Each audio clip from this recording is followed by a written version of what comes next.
Hello guys, welcome to my channel. My name is Omangi Trevor and I'm from Kenya. 안녕하세요. 저는 케냐에서 온 트레버라고 합니다. Actually, I've been living in Korea for almost 9 years now. I know, 9 years sounds like a long time, but 2012 feels like yesterday. Anyway, since I've been living in Korea for such a long time, when I go back home, my friends, my family, they come up to me and they ask me questions. Or sometimes when I'm just traveling outside Korea, people would come to me and ask me questions. And some of these questions are, sorry to say the least, really stupid questions. So today, I took the liberty of making a video and I'm going to answer your most stupid questions about South Korea.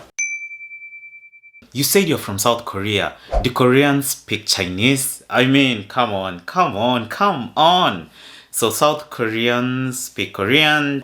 In China, people speak Chinese. In Japan, people speak Japanese. It's easy to differentiate Chinese from Korean and Japanese because of the many intonations, and China has a lot of nasal sounds. It's the easiest language to differentiate.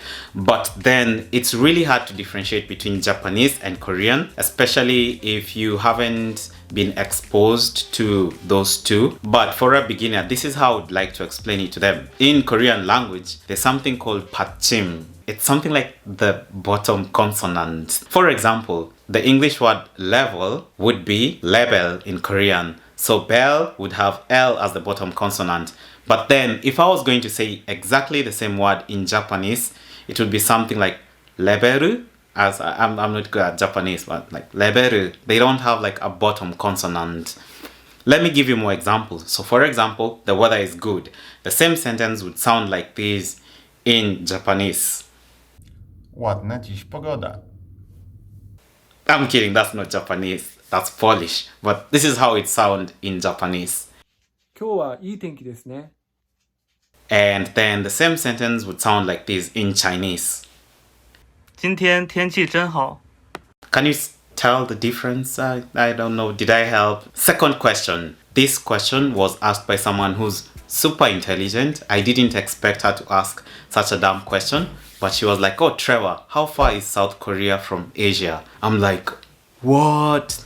South Korea is a country in Asia. For those of you who are curious, where is South Korea located? So it's located to the east of China, to the west of Japan, and if you go further north, you have North Korea, which is attached to China.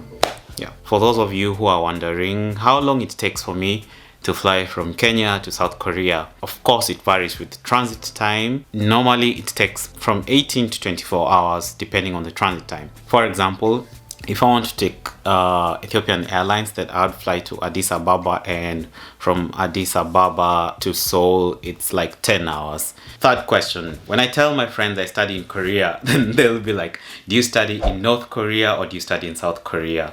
And I know so many of my friends who studied in Korea received the same question. And come on, like, North Korea is a totalitarian dictatorship.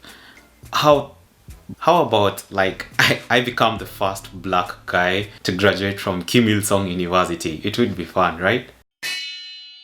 It's basically blocked by the South Korean government. Number 4, I think it's the most stupid question of them all. It's if you have food and it has soup in it, how do you eat soup using chopsticks? There's something called SPOON. It's a spoon. So you have the main dish, you have a side dish, and then you have soup. And you have chopsticks and you have a spoon. So you can eat rice using chopsticks. Some of my friends are wondering, like, how do you eat rice using chopsticks? It's because Korean rice is normally sticky. And this is how sticky rice looks like. And this is how you eat soup with it. So that's simple. You just use a spoon. Yeah, people use spoons in Korea too. And number 5. Are all Korean guys as sweet as they are in K-dramas? I have to take a sip for this. Are all Mexican guys as handsome as they are in telenovelas? You can go on and on, but people come in different shapes, different sizes, different characters.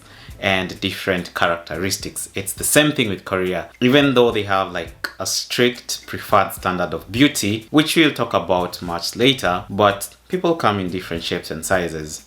Koreans generally have a really wide personal space. It's hard for you to make close Korean friends because of the top-down culture. It's a confusion culture. But once you breach that personal space, like once you have really close Korean friends, especially guys, like you'll just discover men are men. Like whether they're Korean men, Kenyan men, white men, black men, blue men, like men are men. You know what I'm talking about.